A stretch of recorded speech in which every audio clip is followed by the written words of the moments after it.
A solitary figure slowly made its way up the sheer mountainside, amidst the razor winds and obscuring darkness of the storm. Strong hands gripped frozen handholds and ancient cracks in the stone as the figure started and stopped, navigating her way to the crown of ice above. "This place is dangerous." The frost giant huntress gave a startled shout at the voice that suddenly issued from near its head. Her panicked gaze registered a hobgoblin? It was hobgoblin-sized, at least. How it had gotten where they were or why was a complete mystery. "This place is dangerous," the hobgoblin said again. The frost giant examined it carefully. Sets of metal plates were laid over portions of a black and white garment, and a strange metallic object was held in its hands. Long, pink hair whipped around a face that held a neutral expression, even as powerful gusts of wind threatened to dislodge it from its precarious perch. The hobgoblin's uncovered emerald eye held her own, unblinking in the blowing snow. A good dozen seconds passed between them. She didn't know who this hobgoblin was, but it did appear to be wearing exotic and possibly valuable equipment. All she had to do was reach out and knock it off of the cliff face, then see if she could find the corpse after returning from her task. Securing her place against the mountain, the giant reached out to swat the hobgoblin to the jagged rocks over 1,000 meters below. The hobgoblin sighed. As the giant's hand swept towards it, the hobgoblin hopped back and away. The movement appeared light and casual, but, in reality, the pink-haired hobgoblin had spanned what must have been a 30-meter gap between its perch and another that was further along the side of the cliff. The hobgoblin continued skipping from place to place, moving further and further away from her. The giant gaped incredulously at the retreating figure, then she shook her head to refocus on the task at hand. After weeks, no, months, of waiting, the mysterious force that had occupied the Dwarven Highway was finally on the move. A column of their black-plated sentries had crossed northwest from the central pass and was now marching directly towards her tribe's citadel. Their boldness was laudable, but the approach spoke of those inexperienced in the ways of warfare amongst these icy heights. It was a place easily defended and held. Attackers unaccustomed to it fell victim to an unforgiving environment filled with hazards, all manner of monsters, and powerful tribes. More often than not, lowlanders succumbed to the elements, but these newcomers had proven to be impervious to extended exposure. They would discover, however, that the cold was not all the mountains held in store. She looked down at the narrow valley below. A long glacier cut its way down to spill out over the edge of the pass that contained the Dwarven Highway. The approach's shallow incline made it an ideal way to enter the ice field above, but the crevasse-filled glacier made it so that one would have to choose one moraine or the other. The head of the enemy column could already be seen ascending the slope, and the huntress hurried her way up the cliff. Once she scaled the peak, she would wait until they passed below. The avalanche that she sent crashing down would indiscriminately sweep everything away, even these reportedly powerful invaders. When she reached the edge of the corners that she had chosen for that purpose, the huntress looked for the best way around. It was then that she noticed a line of small objects all along the cliff's face. They fluttered in the wind, and she reached out to take one between her thumb and index finger. It was a strip of some white material, with red markings that she was unfamiliar with. As she continued to peer at the strange object, the red markings began to glow with an angry light. Entoma Vasilisa Zeta nodded to herself in satisfaction as the line of explosive talismans went off all along the cliff face several hundred meters away. The mountain's overhanging crust of tightly packed ice and snow broke apart and fell away. She leaned forward to watch the avalanche tumble into the depths below. One down and, how many was it to go? Flipping through the stack of talismans in her hand, she counted out the number she would need for the next location. A set of footprints appeared at the edge of the snowy dome that she was standing upon, making their way towards her. When they came within a few meters, her little sister, CZ 2128 Delta, shimmered into existence. "Where'd you go?" Entoma asked. "Saw someone," Shizu answered. "Someone?" Entoma tilted her head. "Someone? What kind of someone? A frost giant?" Shizu nodded, her pink hair and green camo scarf streaming in the wind. Entoma glanced down to the gun cradled under her little sister's arm. It didn't look like it had seen any use. "Did you fight?" Shizu shook her head. That was a shame. They had a long task ahead of them, and Entoma was bound to get hungry at some point. It would have been nice to be able to pack away a snack, She hadn't tasted frost giant before, and there would be plenty of it if her little sister had killed one nearby.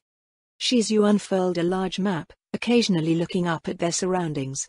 After several moments, she rolled it back up again. She nodded slightly, then went off on her way. Hey, wait. Entama struggled through the snow. Unlike her little sister, she lacked scout-type classes that could mitigate terrain movement penalties.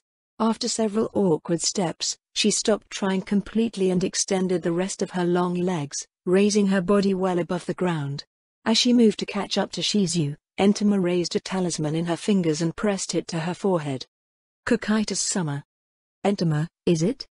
Reporting in the first of the hazards has been cleared, we're moving on to the next.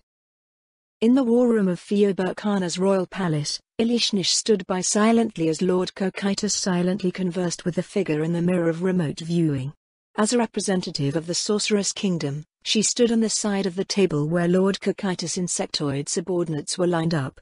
Across from her, with mugs of liquor placed before them, were seated the dwarven representatives from the Regency Council.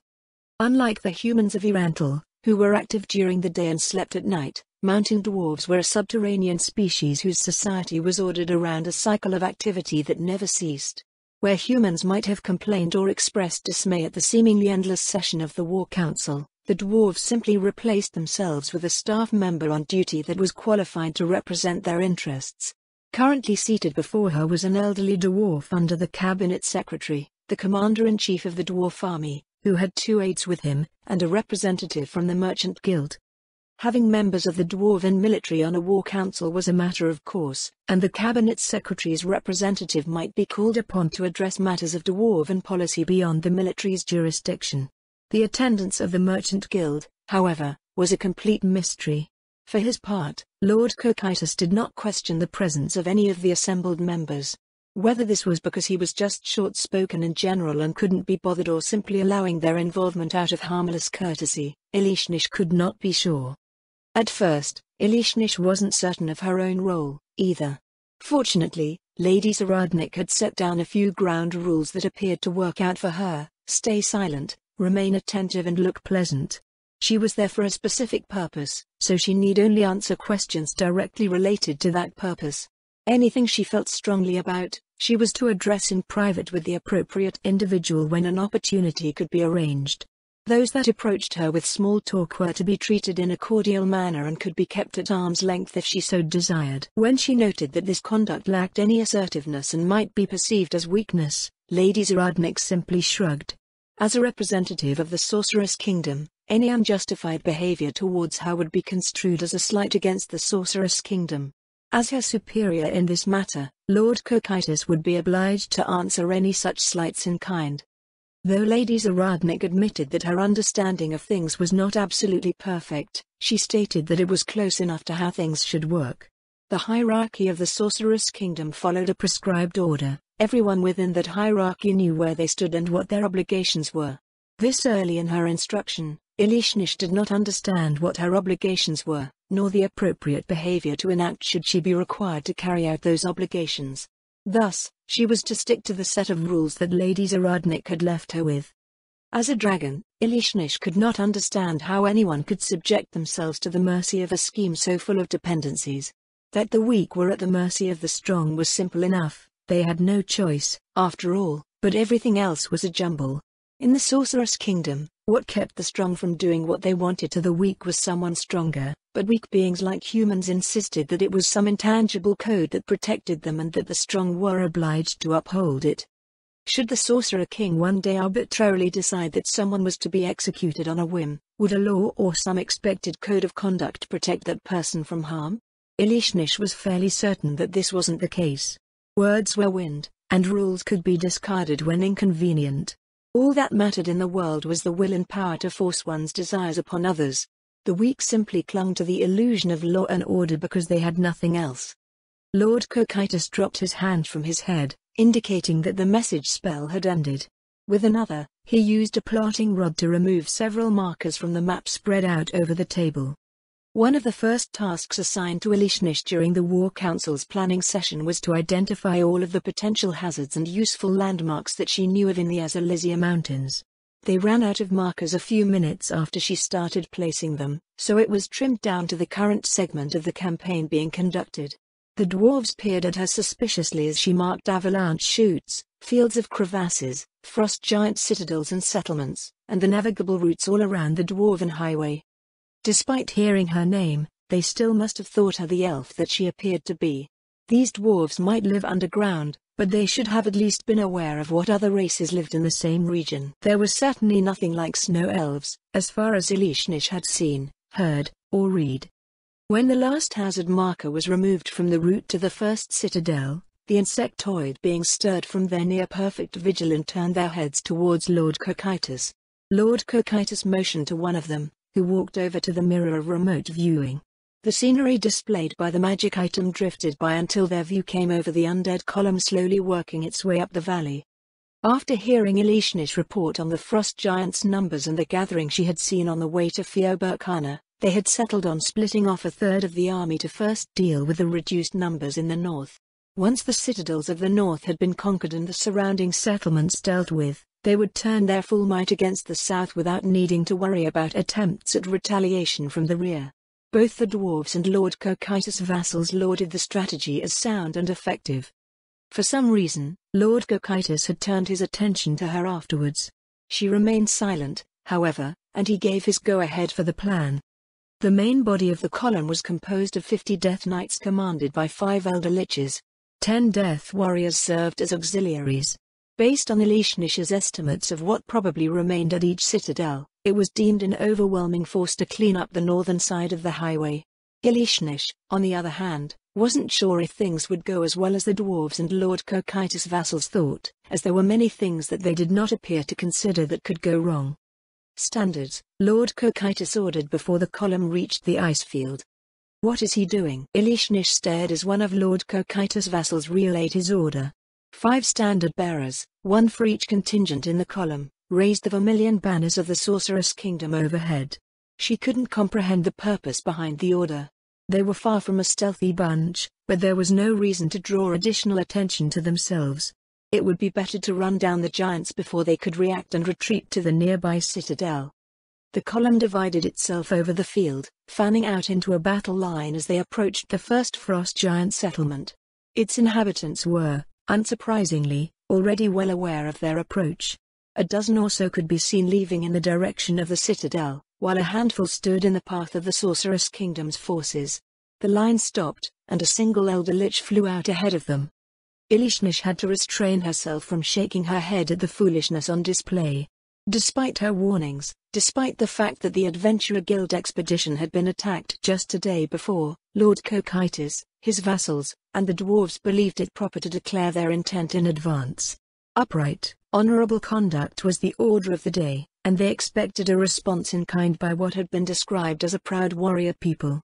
In the mirror of the remote viewing, the Elder Lich received the obvious reception. Its fragments disintegrated before they fell into the snow. Elishnish sighed. The dwarves frowned behind their well-groomed beards, expressions turning dour. The insectoid vassals threw up their hands and shouted in outrage. From the head of the table, a creaking sound issued into the air as Lord Cocytus' claws tightened around his halberd. Crush them! The rumble of voices and scores of booted feet shook the corridors of Frostin Citadel. Looking up from his troubled thoughts, Gunnar Frostreaver rose from his seat and walked over to the entrance of his guest quarters. Upon drawing aside the curtain of hides that divided his chambers from the hall, he was greeted by the sight of men and women hurrying out with all manner of arms. With so many warriors called away to Thingvellir, those who could be seen were the common tribespeople of the area. Gunnar reached out to grasp the shoulder of a boy, empty-handed upon his return from the outside. "What's going on?" Gunnar asked him. I don't know," the boy shook his head. "People started coming in from the outside. The Jarl ordered us to prepare." "Prepare?" He released the boy, slapping him over the shoulder to send him on his way. With what was being carried, what they were preparing for was abundantly clear. Gunnar threw on his mantle of dire bear furs and strode out into the hall with Frostreaver in hand. After several steps, he paused. Where was he to go? When the tribes had been called to Thingvellir, his father, Jarl Eric Frostreaver, had sent Gunnar to represent him. 2/3 of the tribe's warriors had been sent along as well. Their arrival, however, was only met with the bare minimum of the laws of hospitality. Those of the Frost Reaver tribe had a general idea of how the other tribes viewed them. It was an undeserved reputation that only seemed to grow worse with the passing of years. In their eyes, the Frost Reavers, along with the 2 other southern tribes who had been destroyed, failed to withstand the onslaught of the demon gods. Worse yet, the Frost Reaver tribe had survived with nothing to show for it. The demon gods themselves showed incomprehensible behavior, choosing to avoid the tribes further north to strike directly at the dwarf capital. To the others, this meant that the tribes of the south had simply been weak and failed in their charge to guard the southern approaches of the Frost Giant lands. In their devastated state, the Frost Reaver tribe could say or do nothing in response, and the gap only widened between them with every passing generation. As a result, he and the warriors of the Frost Reaver tribe had been snubbed by Jarl Varli Stenberg, who presided over Thingvellir with his cronies. Their number had been divided into 2 parts. The weakest warriors had been allowed to stay at Thingvellir, while the strongest were sent north with Gunnar to help defend the northern tribes. Jarl Frostreaver had sent Gunnar over his cousin, Sigurd, in an effort to appeal to the other tribes' sensibilities. He was a commander whose leadership skills could enhance the effectiveness of the many warriors gathered to wage war against the newcomers to their realm. Instead, they had reasoned that he should go where he would be needed the most, should something befall the tribespeople in the north while the majority of their warriors were away. Their purpose was blatantly clear, however, they were blinded by the opportunity that had appeared before them. They kept the weakest of Gunnar's warriors at Thingvellir to make their own appear superior in the coming conflict. Sending Gunnar north would keep him out of the war and away from any chance to earn recognition for the Frostreaver tribe. Gunnar sneered at the memory of their brazen selfishness. Like many others from his tribe, he was of the mind that the others had grown soft and weak, falling away from the true path that frost giants must take. Laws and customs were twisted for political convenience, honor and glory were replaced by petty greed and a lust for hollow strength. They should have sent Sigurd instead. It was feared that his strength and charisma would cause friction with the other leaders, but taking his axe to the cancer that had grown in their midst was the far better decision, in hindsight. When they arrived at Fristin Citadel, their treatment was much the same. Jarl Harald Fristin had offered them the bare minimum of hospitality. He addressed Gunnar as Eriksson rather than Frostreaver, or even Gunnar. The old Jarl clearly underscored the idea that he was not seen as someone of any importance, that he was a child who was only known by his father. An undesirable who had been shunted away to keep watch over the common folk and children who had been left behind while war was waged elsewhere. Gunnar shook his head, clearing the haze of anger in his mind away. He would meet with the Jarl first, out of respect for his host. They could flout tradition all that they wished, but he would not debase himself. Their tarnished souls would have to answer for their conduct, and all of their ancestors would turn their backs from them in shame. Only an eternity languishing in the empty valleys of hell awaited them. Eriksson, what are you doing here? The displeased voice of Jarl Harald Fristin rolled down from his throne to stop Gunnar at the entrance of the hall. 2 blackguards stepped forward to bar his way. Jarl Fristin, Gunnar said, I have come to offer my assistance in the defense of your citadel. I know how to defend my own citadel, Jarl Fristin replied with disinterest. I do not require your assistance. Return to your people and stay out of the way. You cannot afford this, Fristin. Gunnar did not need to inquire about the severity of the threat that approached the citadel. It could be seen in the faces of the tribespeople that busied themselves inside the citadel. The air was thick with anticipation. A great battle was coming. Was the Jarl's dismissive attitude simply bravado? No, it was more likely the same that he had seen in Thingvellir. Harald Fristin was somehow assured of his victory, and he was unwilling to share in the spoils and glory that he believed would surely follow. The fact that they were being driven to the safety of the citadel, however, strongly suggested otherwise. He unclenched his fist, turning his gaze away from the Jarl before it might be taken as a challenge to his authority. His cousin was right, and Gunnar's insistence on focusing on seeing to the leadership of the tribe and its warriors was incurring a hefty price. At some point, he had perhaps become embittered at the ways of the northern tribes, who leveraged their collective strength rather than the traditional ways, and sought to turn those ways against them. He was not weak by any means, but he was also not as strong as he could have been. He was certain he could improve the citadel's situation with his skills, but he could not gain the recognition and respect of the Jarl to do so. Gunnar left the hall without a word, his footsteps shadowed by derisive snorts from the Jarl's hall. He walked past the people who were beginning to stream into the icy fortress. The young and the weak were being harbored in its many chambers, while those adults who were fit to do battle were stationed for defense. He reached the large hall where his warriors were housed, and they rose at his appearance. "What is your command, Gunnar?" his second asked. "Command." Gunnar's expression soured. "By the bidding of our most gracious host, we're to stay out of the way." The silence that followed delivered the sentiment of the gathered warriors far more effectively than any uproar. He walked into their midst, turning his head up to stare at the cavernous ceiling above. Including himself, he had 27 veterans with him. They were not the strongest in the tribe, Sigurd's warband had most of them, but they were all proven in combat and far stronger than most of the defenders that the Frissons had left behind. Only the Jarl and the Citadel's blackguards could possibly compare. "If they don't want us here," a huntress said, "then we shouldn't overstay our welcome. Let's just leave them to their stupidity." "And what will happen if we do, I wonder?" "Those snakes will twist their words however they see fit," the huntress spat. "Whether we are present or not hasn't stopped them before." Murmurs of agreement rose from Gunnar's contingent, and Gunnar could only sigh. She was right, of course. After being sent away from Thingvellir, they all knew what the other tribes had become. If they stayed and listened to their host, they would be labeled as useless. If they fought the invading enemy, they would be going against the wishes of their host and seen as lawbreakers. Leaving would make them cowards and, if the Friston tribe was destroyed after that, they would be cowards that failed to uphold the charge bestowed upon them by the Thing. The disdain held by the other tribes would turn into hatred, as they would be seen as oathbreakers in addition to being cowards, finally proving to the others that the sentiment cultivated against them for generations was undeniably true. Leaving is worse than staying, Gunnar told them. It is better to die with honor than stain ourselves in the eyes of the gods and our ancestors. Well, it might not even come to that. He motioned to the huntress who had spoken to follow him, plus one other. They told us to stay out of the way, but we should at least be permitted to witness the battle that comes.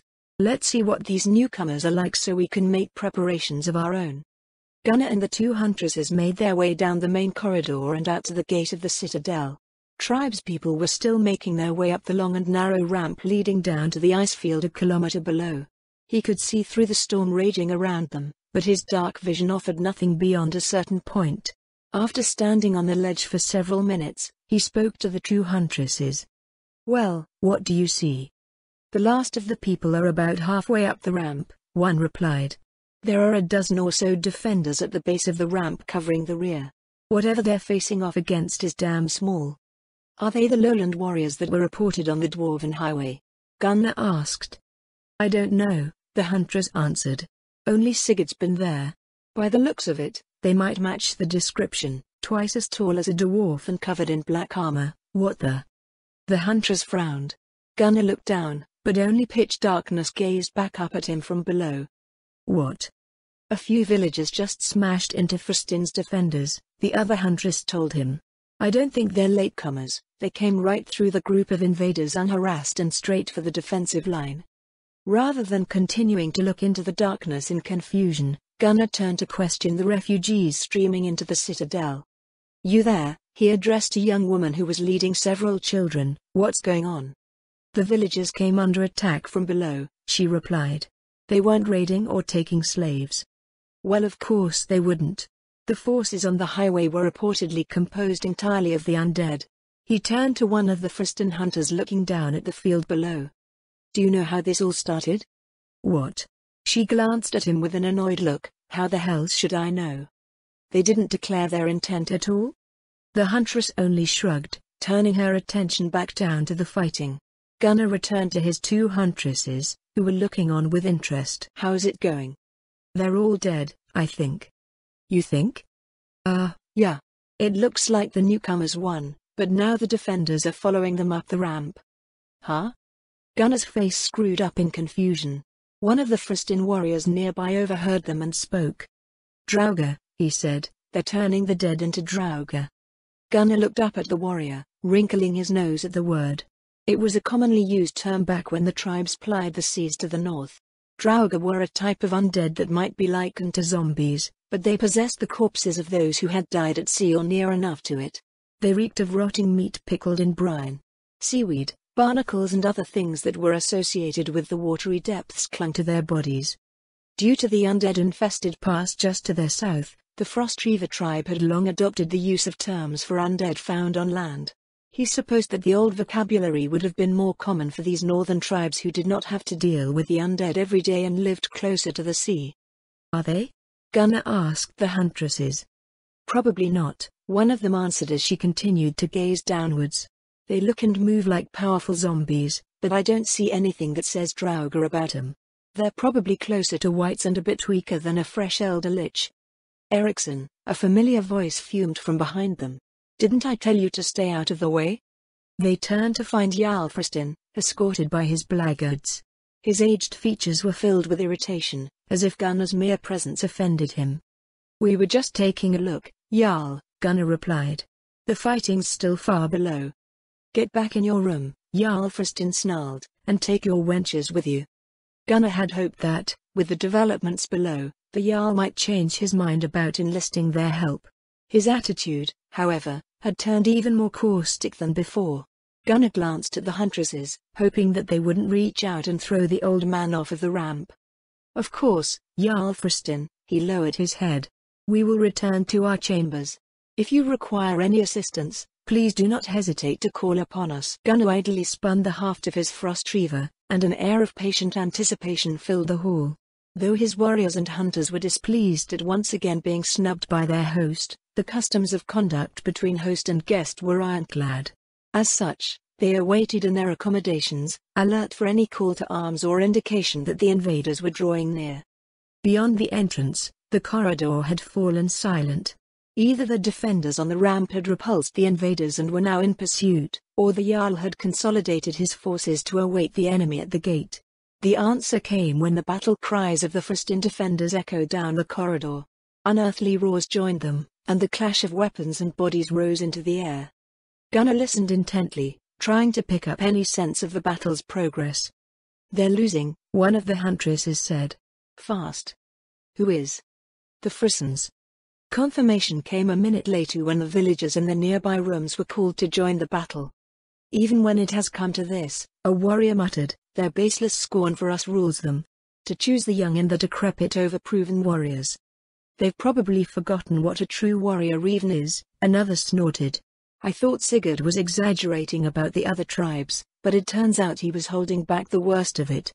The rest grimly voiced their agreement, and Gunnar could only shake his head. It was still difficult to believe these people could have fallen so far.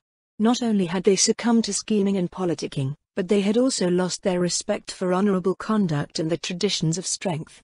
It appeared that they would rather perish than give even the smallest fragment of recognition to those that they held in contempt. Beyond the entrance, the sounds of the clash grew closer. An angry orange flare filled the corridor, and a wave of flame pushed back the curtain for a handful of seconds. Shadows of figures locked in battle briefly danced over the walls of ice before the flames died away. Fireball, Elder Lich? Rather than a conclusion derived from scholarly expertise, Elder Liches were the only undead that they knew of that cast fireball. Being vulnerable to bludgeoning damage, they did not get along very well with the massive boulders that frost giants hurled at them from hundreds of meters away. As such, they were not really perceived as a dire threat and were removed before they entered spellcasting range. In a narrow corridor or a closed chamber, however, their spells became far more problematic. I hope the Jarl doesn't mind us throwing his furniture around, a huntress said as she hefted a granite stool. The sound of giant footsteps pounded in the air, and the curtain was thrown back. In the doorframe stood a wild-eyed Jarl Fristin. What are you doing, you fools? He said through heaving breaths, make yourselves useful and protect me. Without waiting for a response, the Jarl vanished further into the citadel. A number of his warriors rushed after him, and the curtain fell back into place. Damn, the huntress with the stool quipped, I didn't get to ask about his furniture. Chuckles filled the air. Gunnar raised his hand, and his contingent fell silent again. One of his blackguards was missing, he said. Looks like the reports weren't an exaggeration like those sycophants at Thingvellir claimed. Then what's the plan? A warrior asked, The hunters' claims make them stronger than nearly any one of us. Depends how many are left, Gunnar answered, and how well they can fight here. They might be strong, but they probably have the same problems as any other lowlander. We'll have to figure out the rest as we go. He motioned for his warriors to take their positions. With the risk posed by the elder liches, he divided them up and had a row of beds and tables upended to block incoming spells.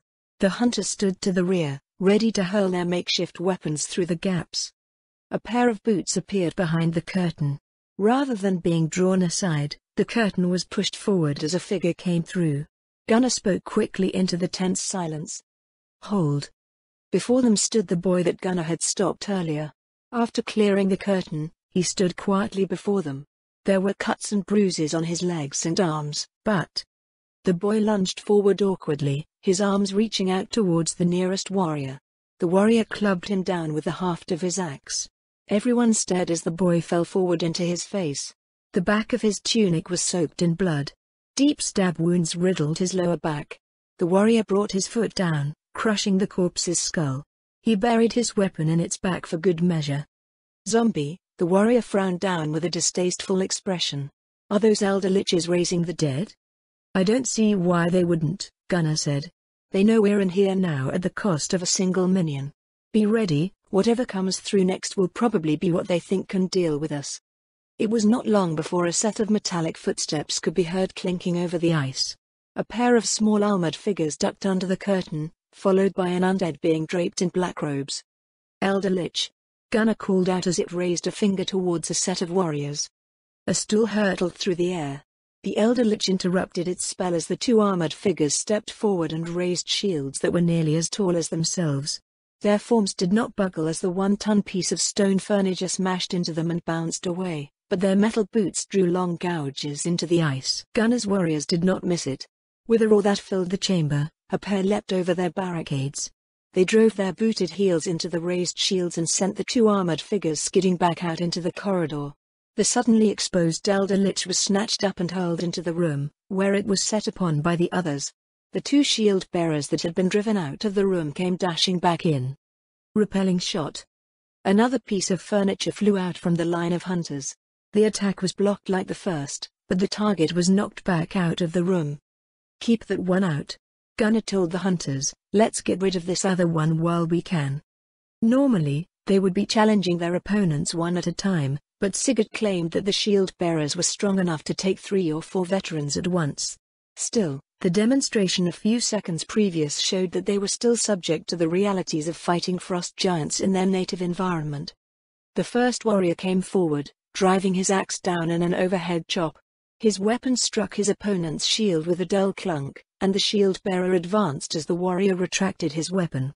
It didn't get far, however. A second blow came in from another angle, and it stopped to defend itself. "This is like hitting a lump of iron," a warrior said. "It's a lot tougher than it probably should be." "Use sundering attacks," Gunnar said. "See how well it does without its shield." The second shield bearer appeared briefly before it was blasted away again. Chips and cracks started to appear on the shield and weapon of the one being juggled around by the warriors. Apparently aware of its quandary, it charged forward with a roar, ignoring the blows that rained upon its body. Once it got close enough to the warrior before it, its undulating blade slashed upwards at his thigh. Fortress. The sword was caught by the warrior's parry. Rather than part with his attacker after receiving the blow, he pressed forward to bind the shield bearer's weapon against his. The warrior frowned. "Something's wrong, Gunnar," he said. "The attack was too weak, doesn't feel like it can push back, either." Gunnar narrowed his eyes at the locked blades of the two combatants. Could it be that these attackers were actually defenders? Though it was more common for frost giant warriors to focus on offense over defense, some did the exact opposite. Sometimes, it was to the point where their offensive abilities suffered significantly. The fighting style of these types of warriors tended to revolve around outlasting their opponents, but it wouldn't work so well here. "Keep it tied up," Gunnar ordered the warrior that had bound the weapon of the shield bearer, then turned to the others. "Break it to pieces. Hunters, you can stop knocking the other one back out now." A different group of warriors came forward to intercept the second shield bearer. It fought in a manner identical to the first, and the warriors settled into a comfortable routine. Gunnar listened for sounds of additional reinforcements, but all he could hear were occasional shouts and clashes coming from deeper within the citadel. "How many did you two see when we were out there?" he asked the huntresses who had gone outside of the gate with him. "About 4 dozen, came the reply. Most of them looked like these. A lot was being thrown down at them, though. Could they prevail? The Jarl's insistence on their staying out of the fight may not have purely been overconfidence. If he had conducted his defense using the enemy's weaknesses against them, it was possible that it had been close. In that case, they might be able to tip the balance. He couldn't wait to receive some backhanded thanks from the old Jarl. "What's next?" one of his warriors asked. Gunnar looked up from his thoughts. There was no trace of their attackers, and several of the warriors and hunters were breaking up furniture for ammunition. The shamans were tending to the wounded. He looked over to a nearby huntress. "Go and take a look," he said. "It's possible that these invaders thought the battle won at the gate. They might have split up to clear out the citadel. Otherwise, we'd be buried in those things." The hunter padded forward on silent steps. She pulled the curtain open slightly and, after a deep breath, she looked out into the hall. After a dozen seconds, she came back to them. "Seems you're right," the huntress said. "Fighting's still going on further in, but everything around here is quiet. They're doing something weird with the zombies, though." "Weird?" "Yeah," she nodded. "They're walking out of the citadel. These undead aren't like any regular undead we've seen. They'd have just endlessly tried to kill us off instead of whatever they're doing right now. It's too organized." "We can take advantage of that," Gunnar said. "Waiting in this room for whatever comes is probably a bad idea. We should head to the gate." "The gate? Not the Jarl's hall?" "The gate," Gunnar told them.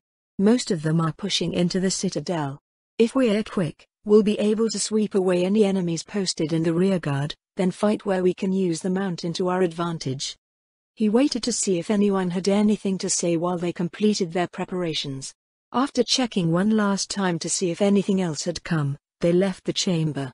Half of the warriors brought furniture with them, beds, tables and other large articles, creating a barrier of stone against enemies that might come from the inside. One of the hunters peeked into the next chamber on the way out. "Empty," he said.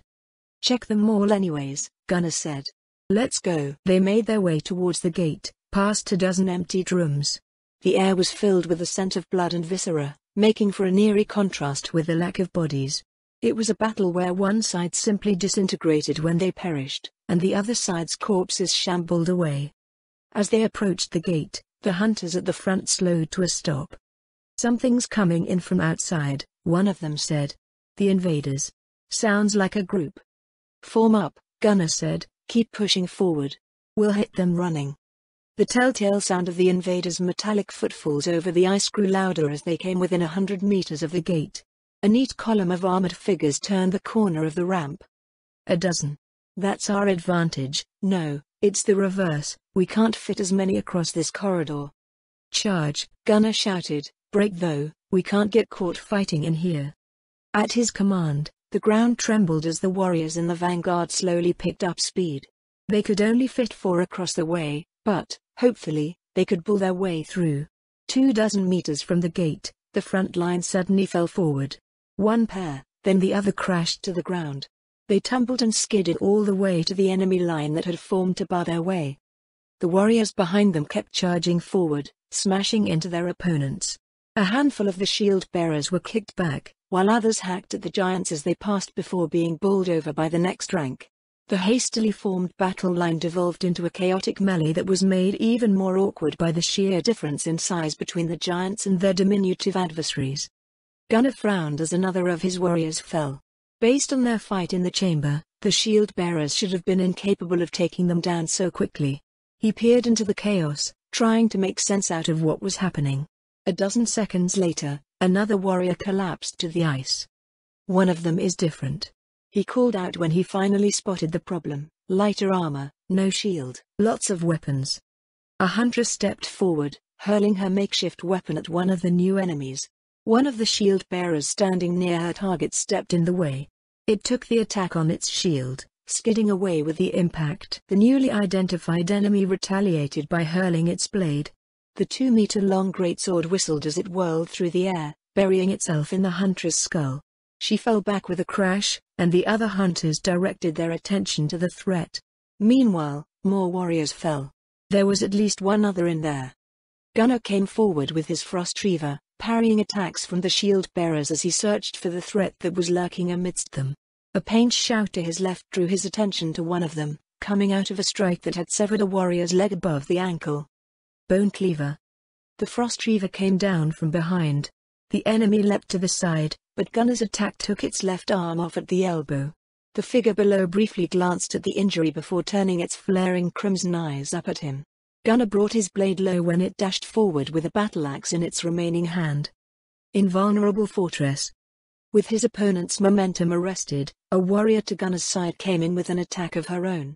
A shield-bearer stopped her, and she grimaced as a blade stabbed up into her thigh from behind. That attacker was blasted away by a projectile from a hunter in the rear. Someone's hand reached down and snatched the one-armed enemy around the waist, lifting it high into the air. It somehow twisted in his grip to slash his throat open. In one final, defiant act, the warrior hurled his killer out of the gate and into the night. One down, Gunnar shouted, "Find that other one and..." His voice stilled as he looked around. The crowded corridor was far less crowded now, only a half-dozen of his warriors remained. In the rear, the remaining hunters were being tied up by a few of the shield-bearers. Another warrior crashed to the ground, and Gunnar spotted the enemy that had hurled its blade, now wielding one in each hand. It deftly worked together with the shield-bearers to hack down another one of his men. "I guess I won't have to put up with these northern snakes anymore." Rumbling laughter filled Gunnar's chest. Frost Reaver held high, he charged back into the fray to join his ancestors.